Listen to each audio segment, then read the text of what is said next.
السلام علیکم ورحمۃ اللہ وبرکاتہ۔ فرحت ہاشمی بول رہی ہوں۔ کیسے ہیں آپ لوگ؟ اس ہفتے آپ سے ایک واقعہ شیئر کرنا چاہوں گی جو ایک بیوہ خاتون نے مجھے لکھا۔ وہ کہتی ہیں کہ میں اپنے معذور بھائی کے ساتھ رہتی ہوں۔ ان کے ساتھ ایک عجیب و غریب واقعہ پیش آیا۔ وہ یہ کہ انہوں نے کچھ زیور کسی محفوظ مقام پہ رکھا ہوا تھا، تو اس میں سے کوئی چیز چوری ہو گئی، تو انہوں نے جگہ بدل دی، دوبارہ پھر چوری ہو گیا۔ تو اس پر انہوں نے لکھا کہ اس کی کیا وجہ ہو سکتی، کیونکہ اگر وہ زیور کوئی چور اٹھاتا تو وہ اس میں سے صرف ایک چیز نہ اٹھاتا۔ تو آپ کا کیا خیال ہے کہ کیا وجہ ہو سکتی ہے؟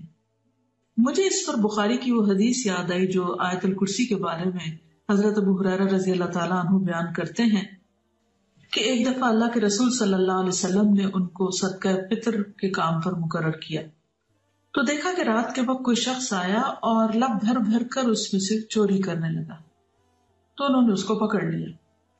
اس پر اس شخص نے بہت منت سماجت کی کہ مجھے چھوڑ دیا جائے، میں پھر نہیں آؤں گا، لیکن اگلی رات وہ پھر آیا، پھر انہوں نے پکڑا، پھر اس نے منتیں کی، تو حضرت ابو ہریرہ نے اسے چھوڑ دیا، لیکن اسے کہا کہ اگر اس کے بعد تم پھر آئے تو میں تمہاری شکایت حضور صلی اللہ علیہ وسلم سے کروں گا۔